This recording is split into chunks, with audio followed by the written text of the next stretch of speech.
This is Micornus, Phokane, the leader and the founder of the Young Men Empowerment Forum. We are busy with this topic and we're wrapping it up today. We speak about how to conduct effective coaching dialogue with a mentee and with a team member, and you're doing coaching dialogue and you want it to be effective. That's what we're speaking about. And we have said that for a coaching dialogue to be effective, we measure it by the results, the outcomes, the consequential results out of the coaching. Does it bring improvement? Does it make the person to become better? That's very key. And that's what we're going to look at. Now, I'm giving nuggets right now of how to then conduct effective coaching dialogue. And I believe strongly that you will learn out of this. Your life shall never be the same. You'll be a great coach after this. Now, the first nugget that I want to embark on today as we round off on this topic is you must ensure it's two-way and be generous as well. When you're coaching, it must be a two-way dialogue. It must be a two-way conversation. We have said in the past lessons that don't come there like a teacher. Don't come there like a principal who's going to conduct a teaching session. Don't come there like a boss that's going to instruct. We have said that. And we've mentioned also that don't be authoritative in nature. Don't look down upon your people. So therefore, don't undermine ideas of your people, because coaching session must be a two-way dialogue.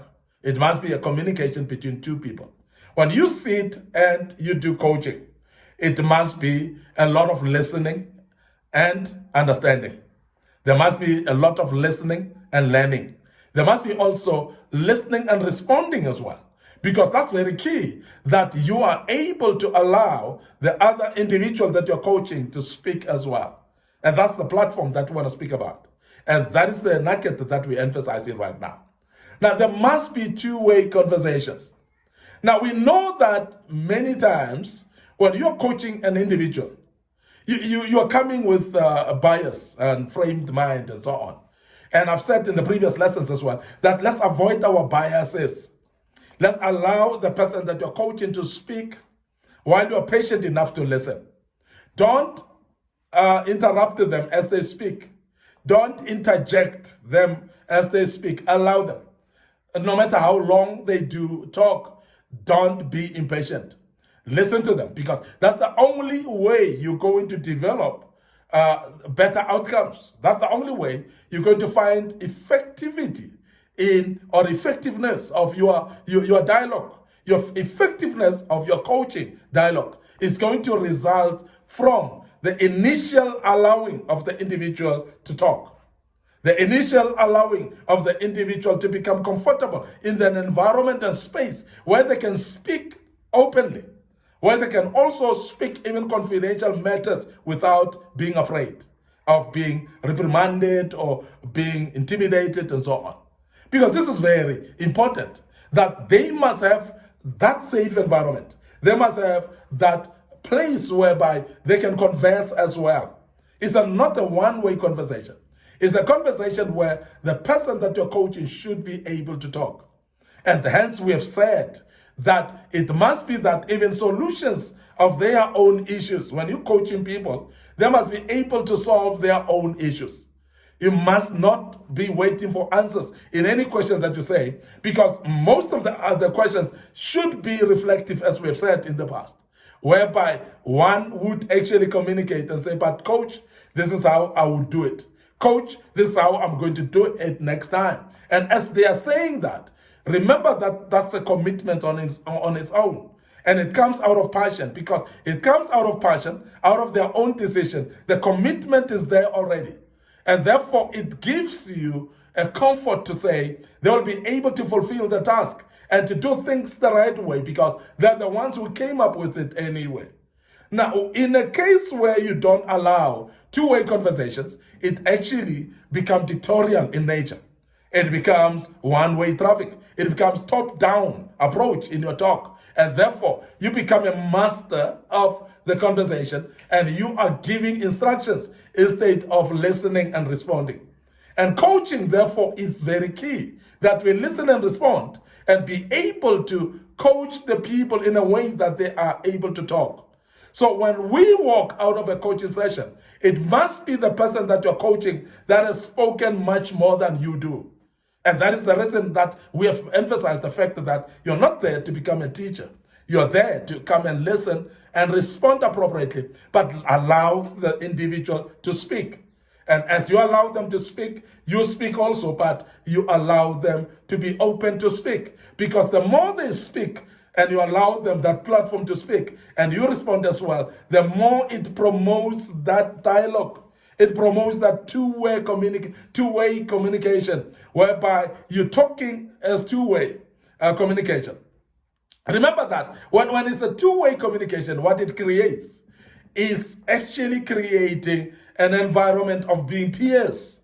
And coaching needs that environment, whereby even the person that you're coaching, they feel that your peers, you are actually, you're actually in the same objective, in the same way. Like coaches that have played football before, when they coach football, they become much better actually, because they know exactly how a player should be behaving and so on. And also the players understand them because they know that they understand their feeling and how they do. And also they become like peers in a way, in the sense of conversation. So they talk on a conversational manner, two-way conversation, and it's not a one-way conversation.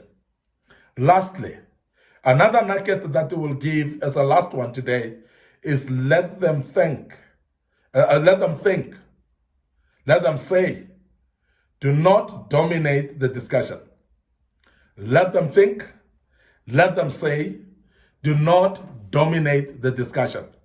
It actually gets back to what I said a bit earlier, that if you weigh the conversation of dialogue, of effective dialogue coaching, it must be that the coach speaks less. It must be that the person that is being coached to speak more. As I've said, they must be able to bring their A game in thinking. They must bring their A game in applying their minds and be able to be allowed their thoughts. So don't frown upon their thinking. Don't frown upon their thoughts and their suggestions. And as I've said, that human beings, as you coach them, they've got their own minds. And allow their own minds to flourish. Allow their own minds to think. And to think out of the box. And apply those thinking themselves and to their situation. And as I've said, if they apply that on their own, in their own situation, then you'll never turn them around. You can never change them. They will be able to do things and more effectively so.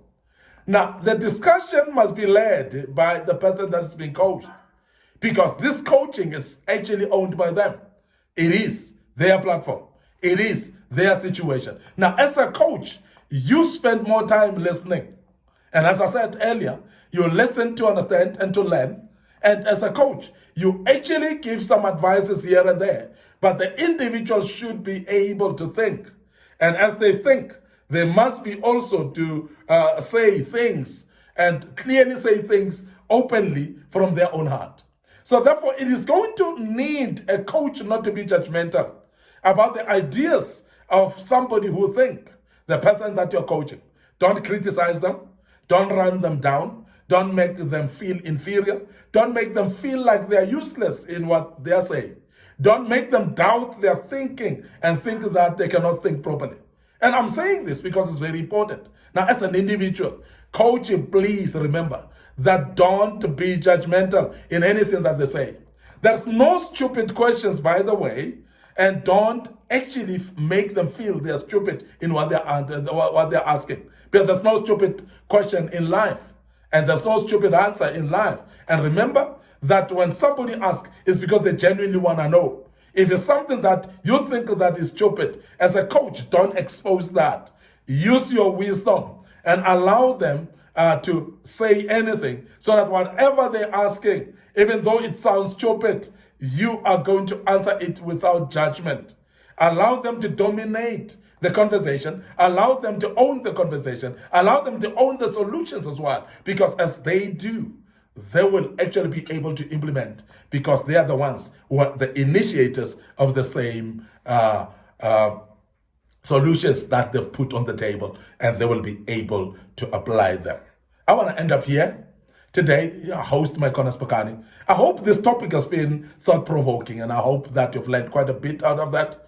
And we'll keep this on our videos, on our social media platform. Remember, Young Men Empowerment Forum and Micornus Phokane. So please like and follow those pages. Make sure that you click notification buttons as well, because we keep on posting materials of this kind that might be useful for your life as a young man. Remember also to visit our YouTube channel, Young Men Empowerment Forum, and also Micornus Phokane. And I would love you to subscribe to those YouTube channels. We have got a lot of materials that we've posted in the past, and we'll continue posting such materials. Click notification button so that you are notified each time we have posted a video of this kind. May the good Lord bless you. Allow me to check out right here and say cheers for now.